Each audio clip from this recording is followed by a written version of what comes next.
ایک ایسی قوم جس کو انسان سے بندر بنا دیا گیا، اس قوم کے لوگ کون سا ایسا گناہ کرتے تھے جس کی وجہ سے اللہ تعالیٰ نے ان پر ایسا دردناک عذاب نازل فرمایا؟ یہ لوگ بندر بننے کے بعد کتنی دیر تک زندہ رہے، اس کے بعد ان کو کس قدر دردناک موت آئی؟ جب یہ لوگ بندر بن گئے تو یہ اپنے رشتہ داروں کو دیکھ کر ان سے کیا کہتے تھے؟ اور کیا آج کے دور میں بھی پائے جانے والے بندر اسی قوم کی نسل میں سے ہیں؟ آئیے جانتے ہیں اس ویڈیو میں۔ میرا نام ہے اویس علی اور آپ دیکھ رہے ہیں اویس سی ایچ آفیشل۔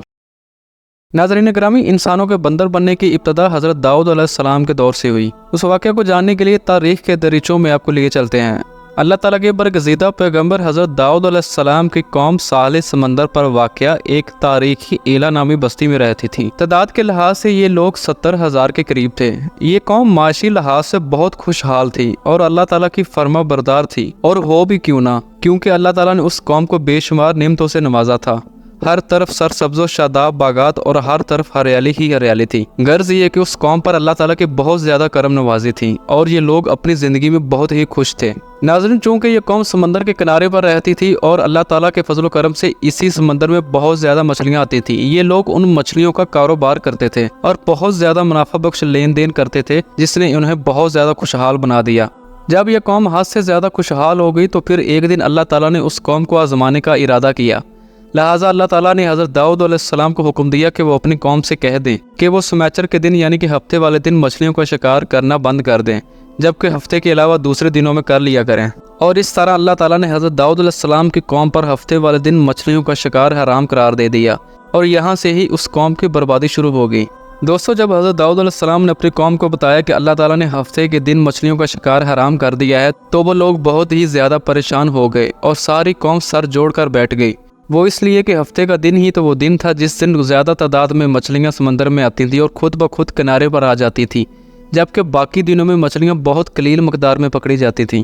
ناظرین، چونکہ اس قوم کا گزر و بسر مچھلیوں کے شکار پر تھا، اس لیے اللہ تعالیٰ کا یہ حکم سن کر وہ پریشان ہو گئی، اور وہ یہ نہیں جانتے تھے کہ اللہ تعالیٰ کی طرف سے یہ ایک آزمائش ہے۔ اور پھر شیطان مردود نے ان کے دلوں میں ایک خیال ڈال دیا کہ کیوں نہ سمندر کے کنارے پر بڑے بڑے حوض بنا لیے جائیں۔ جب ہفتے والے دن مچھلیاں آئیں گی تو نالیوں سے ہو کر وہ ان بڑے بڑے حوضوں میں آ جائیں گی، اور شام کے وقت ان نالیوں کا منہ بند کر دیا جائے، اور اگلے دن یعنی کہ اتوار کو ان مچھلیوں کو باہر نکال لیا جائے۔ شیطان کے ورگلانے پر انہوں نے سوچا کہ ایسا کرنے سے ہم ہفتے والے دن شکار نہ کر کے اللہ تعالیٰ کے حکم کی پیروی بھی کر لیں گے اور مچھلیاں بھی زیادہ ہاتھ آ جائیں گی۔ دوستو، بہت سے لوگوں کو تو یہ ہیلا بازی پسند آئی اور انہوں نے اس خیال کو عملی جامہ پہنایا اور سمندر سے چھوٹی چھوٹی نالیاں نکال کر بڑے بڑے حوضوں میں ڈال دیں، جس کے ذریعے مچھلیاں وافر مقدار میں ان حوضوں میں داخل ہو جاتی۔ اس قوم کے ان بدبخت لوگوں کو شیطان کا یہ ہیلا پسند تو بہت آیا، لیکن انہوں نے یہ نہ سوچا کہ جب مچھلیاں ہفتے والے دن سمندر کے حوض میں قید ہوئیں تو پھر شکار تو ہفتے والے دن کا ہی تصور ہوگا جو کہ اللہ تعالیٰ نے حرام قرار دیا تھا۔ اس موقع پر یہ قوم 3 گروہوں میں بٹ گئی۔ ایک وہ جو ہفتے والے دن شکار سے منع کرتے تھے اور اللہ تعالیٰ کے حکم کی پیروی کرنے پر بضد تھے۔ دوسرا گروہ وہ لوگ جو اس کام کو دل سے برا جان رہے تھے لیکن خاموش رہے۔ یہ ہفتے والے دن شکار نہ تو کرتے تھے لیکن جو کرتے تھے انہیں ایسا کرنے سے منع بھی نہ کرتے تھے، اور پہلے گروہ والے لوگوں سے یہ کہتے تھے کہ یہ تم لوگ ان لوگوں کو نصیحت کیوں کرتے ہو جنہیں اللہ تعالیٰ عنقریب ہلاک کرنے والا ہے اور ان پر دردناک عذاب نازل فرمانے والا ہے۔ اور تیسرا وہ گروہ جس کے لوگ سرکش اور نافرمان تھے، جنہوں نے اللہ تعالیٰ کے حکم کی علانیہ مخالفت کی اور شیطان کی ہیلے بازی کو مان کر ہفتے والے دن شکار کرنے لگے۔ یہ لوگ اللہ تعالیٰ کے حکم کی کھلم کھلا مخالفت کرتے اور ہفتے والے دن مچھلیوں کو شکار کر کے ان کو کھایا کرتے اور بیچا کرتے۔ ناظرین، حضرت داؤد علیہ السلام کی قوم کے 1200 لوگ ایسے تھے جو منع کرنے کے باوجود بھی ہفتے والے دن شکار کرتے رہے۔ حضرت داؤد علیہ السلام نے ان 1200 نافرمان لوگوں کو اللہ کے عذاب سے ڈرایا کہ وہ اللہ تعالیٰ کی نافرمانی سے باز آ جائیں، لیکن وہ لوگ باز نہ آئے اور کھلے عام شکار کرنے لگے۔ چنانچہ وہ لوگ جو اس بات کو برا جانتے تھے تو انہوں نے اپنے اور ان نافرمان لوگوں کے درمیان ایک دیوار کھڑی کر دی، جس کی ایک طرف وہ 1200 نافرمان لوگ رہتے تھے اور دوسری طرف وہ لوگ تھے جو شکار سے باز رہے۔ حضرت داؤد علیہ السلام کے بارہا سمجھانے کے باوجود بھی یہ قوم نافرمانی سے باز نہ آئی اور اسی طرح اللہ تعالیٰ کے حکم کی نافرمانی کرتی رہی اور شکار کرتے رہے۔ اور پھر ایک دن حضرت داؤد علیہ السلام نے غصہ میں آ کر ان نافرمانی کرنے والے لوگوں پر اللہ تعالیٰ کی لعنت فرما دی۔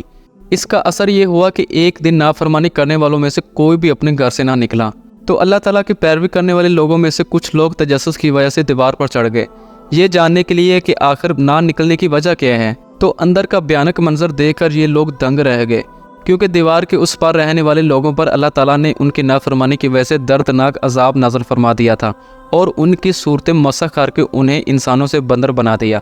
جب وہ لوگ ان کے گھروں میں داخل ہوئے تو وہ بندر اپنے رشتہ داروں کو دیکھ کر پہچانتے تھے اور ان کے کپڑوں کو سونگتے تھے اور زاروں کو تار روتے تھے، لیکن وہ کچھ بول نہ سکتے تھے۔ اللہ تعالیٰ کے نافرمان بندر بن جانے والے لوگوں کی تعداد 1200 تھی۔ اس واقعہ کے بارے میں قرآن پاک میں اللہ تعالیٰ نے کچھ یوں ارشاد فرمایا، اور بے شک ضرور تمہیں معلوم ہے تم میں سے وہ جنہوں نے ہفتے میں سرکشی کی تو ہم نے انہیں کہا کہ ہو جاؤ بندر دتکارے ہوئے۔ اس طرح سے حضرت داؤد علیہ السلام کی قوم کے 1200 نافرمان لوگ بندر بن گئے۔ یہ لوگ 3 دن تک زندہ رہے اور اس طرح نہ تو یہ لوگ کچھ کھا سکتے تھے اور نہ ہی پی سکتے تھے، بلکہ یوں ہی بھوکے پیاسے سب کے سب ہلاک ہو گئے اور 3 دن کے اندر اندر سب کے سب مر گئے۔ وہ لوگ جو ان بندر بن جانے والے لوگوں کو اللہ تعالیٰ کی نافرمانی سے منع کرتے تھے اور وہ لوگ جو اس کام کو برا جان کر خاموش رہتے تھے، اللہ تعالیٰ کے اس عذاب سے سلامت رہے۔ ناظرین، اس تاریخی واقعہ کو لے کر اکثر لوگوں کے ذہنوں میں یہ خیال آتا ہے کہ کیا موجودہ دور کے بندروں میں سے بھی کوئی بندر اس قوم کی نسل میں سے آج بھی موجود ہے، یا آج کے دور میں پائے جانے والے سارے کے سارے بندر اس قوم کی نسل میں سے ہیں؟ تو اس کے متعلق کچھ روایات موجود ہیں۔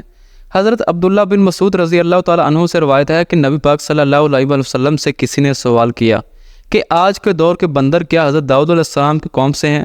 تو آپ صلی اللہ علیہ وسلم نے ارشاد فرمایا کہ اللہ تعالیٰ جس قوم پر عذاب بھیجتا ہے یا ان کی شکلوں کو مسخ کرتا ہے تو یہ عذاب انہی پر ہوتا ہے جن پر یہ عذاب ہوا تھا، اور اس کے بعد اللہ تعالیٰ ان لوگوں کو ہلاک کر دیتا ہے اور ان کی آگے نسل نہیں بڑھتی۔ اس لیے یہ بات غلط ہے کہ آج کے بندروں میں بھی حضرت داؤد علیہ السلام کی قوم کے بندر بننے والے لوگوں کی نسل موجود ہے۔ حقیقتاً ایسا کچھ بھی نہیں ہے۔ وہ لوگ صرف اور صرف 3 دن زندہ رہے اور پھر سب کے سب ہلاک ہو گئے۔ اس طرح سے اللہ تعالیٰ نے ان نافرمان لوگوں کو صفحہ ہستی سے مٹا دیا۔ آخر میں دعا ہے کہ اللہ تعالیٰ ہمیں اپنے احکامات کی پیروی کرنے کی ہمت عطا فرمائے تاکہ ہم منع کیے گئے کاموں سے دور رہ کر خود کو عذاب الہی سے بچا سکیں۔ آمین یا رب العالمین۔ ناظرین، اگر آپ کو یہ ویڈیو اچھی لگی ہو تو اپنی پسندیدگی کا اظہار اس ویڈیو کو لائک کر کے اور شیئر کر کے دے سکتے ہیں، اور اپنی رائے کا اظہار کمنٹس کی صورت میں بھی دے سکتے ہیں۔ مزید اسی طرح کی معلوماتی اور تاریخ پر مبنی ویڈیوز کے لیے ہمارے چینل کو سبسکرائب کریں۔ ملتے ہیں نیکسٹ ویڈیو میں، تب تک کے لیے اپنا بہت سارا خیال رکھیے گا۔ اللہ حافظ۔